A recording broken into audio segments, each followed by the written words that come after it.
Okay, in this video, I'm going to talk about the greatest heel in wrestling history, the greatest villain in wrestling history. No other than Triple H. That's right, Triple H, the greatest heel in wrestling history, people. Now, some of y'all might throw some other names out there, but nah. This man was a heel from the moment he stepped into wrestling to the moment he left out of it. When I say wrestling, I mean a wrestling ring.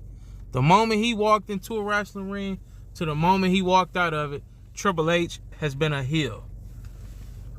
Hunter Hearst Helmsley, Triple H. First of all, the man has a magnificent name as a wrestler. Triple H. Like, what is that? Then you say, well, wait a minute. What is, you can say, first of all, the guy name, see, this is what I say in all my videos about these wrestlers that stand out, right? That literally created something. This is character creating at its finest. First of all, the man's name is Paul Levesque. I think I'm saying his last name right. But his wrestling name, his stage name is Hunter Hearst Helmsley. But yet he doesn't go by that. He goes by Triple H, which is an abbreviation of letters for his name. And you can say it one of two ways. Triple H, spelling it Triple space the letter H. Or you could just go Triple H. 3 H's capitalized. The man is a genius, people. Triple H. So, let's get into the origin stories, right? Now, Triple H isn't the quote-unquote rags to riches story. Like, Triple H didn't grow up poor or nothing like that. You know, he's from a middle-class family. Family had money in New Hampshire, a nice town in New Hampshire. But, and here's the thing I want to say about this, too. The fact that he managed to get to the position he's currently in now lets you know that if Triple H didn't become a wrestler, he could have became anything he wanted. Because the man knows how to maneuver through the corporate structure of any corporation. Prime example, the WWE. Now, if you look at Triple H, right? If you look at his career, a lot of people say he buried a lot of people in his heyday. But you got to understand from Triple H's perspective why that might have happened. And I'm going to explain to you why that might have happened. Remember the last curtain call or whatever they called it when it was Triple H, Shawn Michaels, Scott Hall, and Kevin Nash in a cage match, I believe? Remember, Scott Hall and Kevin Nash were leaving to go to WCW. Shawn Michaels was the man on top. Triple H was at the bottom of the totem pole. He was the low man on the totem pole. And he seen firsthand what it was like to receive the backlash and also the booking when there's consequences involved. When you make bad decisions, this is how you're going to be booked. He's seen it firsthand. But even before that situation, he's seen what it was like from Shawn Michaels to politic, to play politics. He's seen firsthand what it was like from the top guy of the company to politic his way all up and down the street. Shawn Michaels, when he was at his grimiest, when Shawn Michaels was at his grimiest, Triple H was there side by side with him and saw firsthand what it was like to politic and make sure you stayed on top. And you know what happened? He never forgot that. And when that curtain call situation happened and he was the one who felt the brunt of it, he never forgot it. And you know what Triple H said? He seen that forbidden fruit backstage. That the owner of the company, Vince McMahon, told everybody not to touch Stephanie McMahon. But in Triple H's mind, you know what he was saying? It's no way in this world I'm about to play this game to chance. See, his whole moniker is time to play the game, because he played the game well. He seen what happened. He seen what it was like to politic from the top guys. He seen what it was like to get buried for the mistakes of a group, but you the one that's the lowest on the totem pole, so you're going to suffer the biggest consequences. He seen what it was like. So you know what he did? He played the game. Triple H played the motherfucking game. You know what he did? See, what we call Triple H, what Triple H will be called is he's a player. You know what I mean? He a Mac. He that dude. He know how to, he gamed up.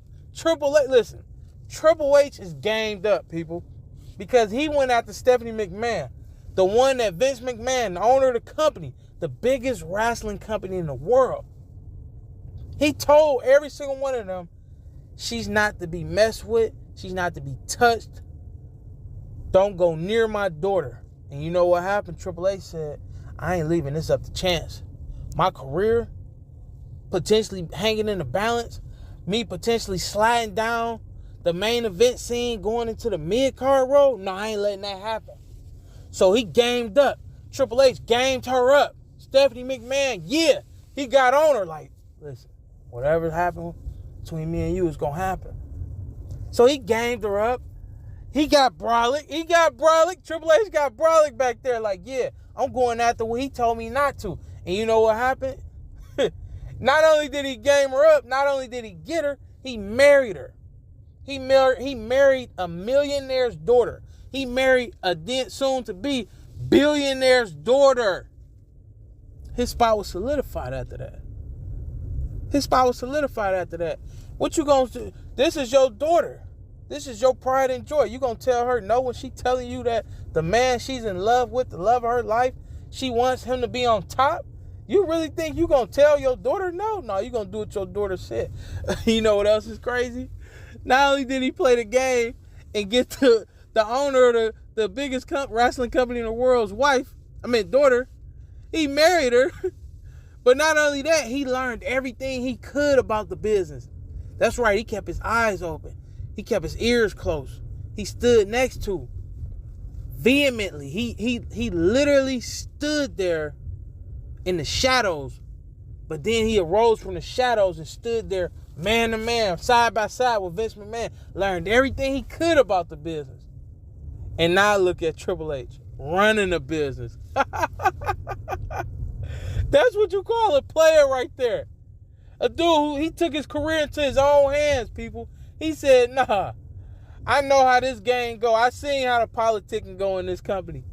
I'm about to go ahead and get with your daughter. And I'm going to marry your daughter. Now you ain't got no choice but to keep me on top. And here's the thing, people. I'm not saying had Triple H not married Stephanie McMahon or got with Stephanie McMahon that he wouldn't have become what he became. Because I firmly believe Triple H has that drive and he had that will that he was going to be successful in wrestling regardless. But it doesn't hurt when you can literally game up the boss's daughter and have it your way. Listen, that's what you call having your way. Triple H was having his way, and he still is. But let's go back some. Let's go back to the origins of how he developed who he is, his character, right? So he started out on the indie scenes. He started out, I think he was training with Killer Kowalski. He started out on the indie scenes on the East Coast. You know, then he joined WCW, and his name was fire, by the way, Terra Rising. But so he joins WCW, and they give him, because he does look French or British or whatever. So they give him like a French British gimmick that honestly he did pretty good, and he teamed with William Regal. But it was short-lived because, well, when I say it was short-lived, his stint in WCW was short-lived for the simple fact that he couldn't come to an agreement with them on his contract. So then he jumped ship to WWE, and that's when they said we're gonna keep the same gimmick, but we're not gonna go with the color. We're gonna go with more so you being. We're gonna go more so with you being a blue blood, but an American blue blood in a sense. And it worked out perfectly for him. It worked out perfectly for Triple H. Because if you looked at Triple H at the time, he looked like his character. Like he literally looked, if you looked at Triple H at that time, he literally looked like what he was portraying as a character. So then he clicked up with Shawn Michaels, right? Triple H then clicks up with Shawn Michaels. You know, and like I said, he get to see the politics and what's going on. And one thing I like about Triple H is his genesis always showed growth in his character. Like he always transformed in some way, whether it be attire or anything. So he joins Shawn Michaels and they create D-Generation X, DX. And his attire changes again. So now his wrestling attire, which is his wrestling pants, are now like it got DX on it. It's different. He wearing different colors. Somewhat of a mid-card. He looked real mid-cardish. He did. He looked mid-cardish. And I think he figured that out in 99. I want to say the end of 98, probably like the beginning of 99 or the middle of 99. He figured that out. Like, okay, I got to change my wrestling attire again. So he changed his attire to the wrestling tights that had the triangle in the middle, in the front and in the back. Now those tights was fire.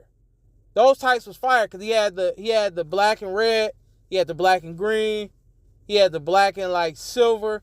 It was fire. Those was fire.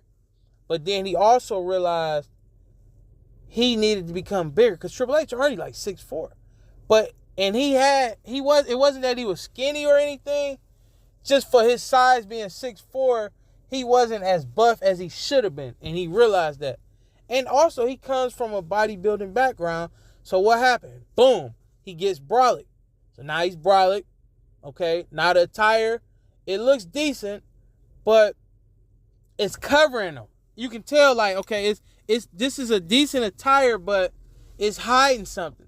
It was hiding his full physique because all you seen was from the waist up, which is okay. He's cut, he's ripped, but it was hiding his lower development. So what happened? He ditches the tights and he goes to the traditional wrestling underwear. Boom, you see his whole physique. Now then he changes his entrance. Now he's a completely different, changes his entrance music as well. Now he's a completely different person. And here's another thing too. I just want to throw a name out there. JBL, Triple H and JBL literally had two of the greatest transformations in wrestling history. Bradshaw went from, first off, I didn't even know who JBL was when he first debuted as JBL because I was so used to seeing him as Bradshaw. I'm like, wait a minute, he actually could look like that? Him and Triple H had two of the greatest transformations in wrestling history in terms of appearance. From theme song to attire to just wrestling appearance. Notice though, with both of them, they both, when they changed their appearance, they both went to the traditional wrestling underwear, which helped they gimmick and they look visually out tremendously. So, now, it's time to play the game. One step this on, let me give a hand, Triple H. Now he changed his theme music. Now he on fire right now as a heel. So what happens? Okay, so he ditches DX, turns on him. Then he later on. Okay, so he goes with him and Shawn Michaels are part of DX. Shawn Michaels leaves or whatever. Then Shawn Michaels come back, turn on him. So they become him, Billy Gunn, Road Dogg, X-Pac, China. They become more of a babyface version of DX, but still with heelish tendencies.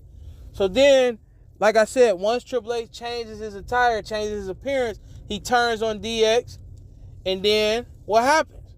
It's him and China. Now he gets right back with DX, and now they are what? the heel group again. But there's no babyface vibes. They just straight heels.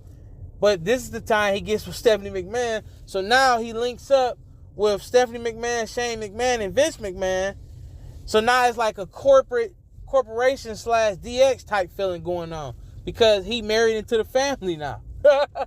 So now you got heel Triple H with DX. So then what happens? He finally breaks off from them again. So now it's just him and the McMahon family. And they rolling hard. Then what happens after that? He joins up with Stone Cold, who became a heel. Now they the two-man power trip. Okay. Then he gets hurt. And then what happens? Once he gets hurt, he goes out. He comes back. And here's the thing. Here's the interesting thing. People like the Jericho. What happened to Jericho is so crazy. So Jericho beat Stone Cold and The Rock in the same night for the WWE and the WWF. For the WWE Championship and the Heavyweight Championship. But he beat them, and The Rock would go on to feud with Hulk Hogan, and Stone Cold would go on to feud with Scott Hall and Kevin Nash. They both end up feuding with the NWO, right? But what's interesting is those titles were given to Jericho, and Jericho was used, in my opinion, as a placeholder for Triple H. Because Triple H was on his way to return it. He missed the whole Invasion saga, which is crazy when you think about it. But he missed the whole Invasion saga. So now Triple H is on his way back. So they put Stephanie McMahon with Chris Jericho. Two people who also were always feuding with each other. But they put Stephanie McMahon with Chris Jericho. So now Triple H is feuding with Jericho. But throughout the whole feud, Jericho is like second fiddle to Stephanie McMahon. Because the whole feud is centered around Stephanie McMahon and Triple H. It's Jericho and Triple H that's supposed to be wrestling, but the feud is centered around Triple H and Stephanie McMahon. And Jericho is literally just holding the titles to give to Triple H at WrestleMania 18, which is what happens. Now they go on to fight again in a Hell in a Cell, and Jericho loses that match, of course. So he was just a placeholder for Triple H. So now Triple H is back on top. He has a mini little run as a babyface. But it was short-lived because that's just not what he is. That's not who he is. By nature, he's a heel. So he goes back to being a heel. Then he links up. Who does he link up with? Ric Flair, one of the greatest heels of all time. Then later on, they form Evolution. But here's the thing. And then after that, after Evolution, he joins what you could call the corporation again. Vince McMahon. No, he joined Shawn Michaels. They do the DX thing again. But after that, then what happens? He goes and they tried to play the babyface role with DX, and it lasted. It was worth it. But then it goes back to what? Him being a villain again. Linking back up with the power structure. Kane, Vince, all of these guys, Shane. So like he had his stints as a babyface. It just wasn't in him. So now fast forward, he then goes from full-time wrestler to part-time, then being part of the corrupt system of the higher-ups in the company, as he, usually does. But something else I want to point out, right, about Triple H. And the reason why he's the greatest heel, because he made you dislike him. He used a sledgehammer as his weapon of choice to cheat people. The man was literally built to be a heel. But not only that, not only did he cheat a lot to win, he always had a group with him. Triple H always had some type of faction with him, and he was always the leader. And it was him having factions always created other stars. Seth Rollins, Batista, Randy Orton. Think about it. With Evolution, he turned on both the people that he helped get to the top. He turned on Randy Orton, and he turned Triple H turned on Randy Orton and he turned on Batista. Both people that he handpicked to join his group, Evolution, and then he turns on them. But that's the point of his character. He's a villain. He's the heel. And the thing about Triple H is, not only does he play the heel to perfection, or played the heel to perfection, he was always the perfect heel to the top babyface in the company. Always. He was the perfect heel for The Rock. Perfect heel for Stone Cold. Perfect heel to Mankind, to John Cena, to Shawn Michaels, to Batista, to Randy Orton, to Chris Benoit, to Chris Jericho. I mean, to The Undertaker. He was always the perfect heel to Kurt Angle. He was always the perfect heel to somebody that was the top babyface. Always. And I don't feel like he gets enough credit for the role he played and the storylines he partook in that helped elevate other wrestlers that were babyfaces that needed a push from the heel. Triple H is like the cleanup man. Like you call him like the cleanup man. Like, okay, I got this babyface, but I need a powerful heel to make him seem legit. And you say, okay, bring in Triple H. Because not only is Triple H, and here's the thing. This is the crazy thing when you think about Triple H. Triple H has never taken a loss where you as a fan would say, man, that was a bad loss for Triple H. I can't think of one. A lot of people have losses where you could say that was a bad loss or he shouldn't have lost that match. I can't think of one time or one match with Triple H in it that I can say, man, he shouldn't have lost that match. Man, that was a bad loss for Triple H. I mean, the guy, it's crazy. The guy literally played his part and his role and his character to a T, people. Literally. And a lot of people, I understand a lot of people say, oh, he buried a lot of people. But if you've seen the politics that get played and you've seen what happens when you don't play the game, as we call it, or as he call it, you don't play the game. If you don't play the game and you don't try to stay on top or you're not selfish, look what's going to happen to you. You're going to fall by the wayside. And he played, listen, I ain't mad at him for playing the game because he did it the right way. It was a corporate setting, the biggest wrestling company in the world. There was always guys more talented than him. Think about it. In the Ruthless Aggression era, all the best guys for the most part was on SmackDown. Rey Mysterio, Eddie Guerrero, Chris Benoit, Kurt Angle, The Big Show, Brock Lesnar. Who else was over there? I think Undertaker was over there, if I'm not mistaken. Who else was over there? Let's say Brock Lesnar, Edge. I mean, all the top guys were pretty much on SmackDown. And don't think that wasn't by design. Triple H probably said, man, get all of them over there because I know it's a chance over here I can lose the title to one of them. Like, think about it. All of the top dudes, or all the most entertaining dudes for the most part was on SmackDown. It took Triple H creating Batista and Randy Orton. But those, of course, you don't mind losing to guys you helped make and create. So he played the game beautifully. And sometimes in certain settings, especially in a setting like wrestling, you got to be selfish for the most part. For the most part. You know, it might not be like that today. But back then, it was a lot of shady people in WWE. The owner was shady. So you had to be cutthroat. If the owner of the company is shady, you got to be cutthroat. And that's what he was. But he did it to perfection. He did it to perfection, and it paid off for him. He played the game. Now look at him. He's the top man in the biggest wrestling promotion in the world. The top guy, the top booker. Like, you can't hate on brilliance. You can't hate on a man that has a mind and a goal set that no matter what, I'm going to get to the top. And that's exactly what he did. That's exactly what Triple H did. He got to the top. And I don't blame him one bit. I don't blame him one bit. And you know why? Because some people Some people don't take their destiny into their own hands. Some people do not take their destiny into their own hands. And you know what Triple H did? He took his destiny into his own hands. He took his destiny. Oh, man.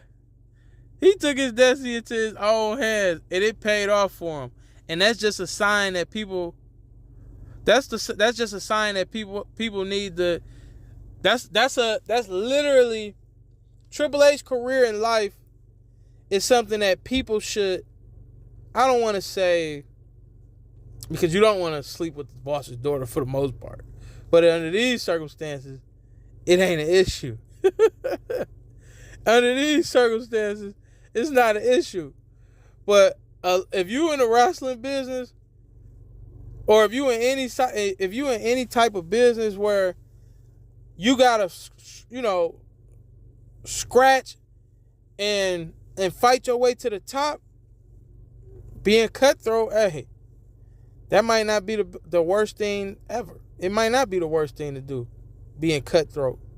Under certain circumstances. And Triple H knew how to maneuver through the wrestling business. He knew how to do it. And it was beautiful, people. It was beautiful. And he did his thing. And a lot of people might say, oh, well, Triple H, he was this or he was that. But one thing I will say about him, man, because like I said, as a kid, I did not like Triple H. I couldn't stand him. But that was him doing his job. He wasn't supposed to be liked because he was a villain. He wasn't supposed to be liked because he was a villain. But as I got older, I appreciated his role. I appreciated his role as a villain. I appreciated it because without Triple H, we wouldn't have got a lot. We wouldn't have got a lot of the we wouldn't have got a lot of the great baby faces and the babyface runs that we got today had it not been for Triple H. That man Triple H is a wrestling legend. He's an icon, and he deserves all the praise that he gets. Because without him, who knows where the WWE would be right now, and who knows where the wrestling business would be right now if it wasn't for Triple H.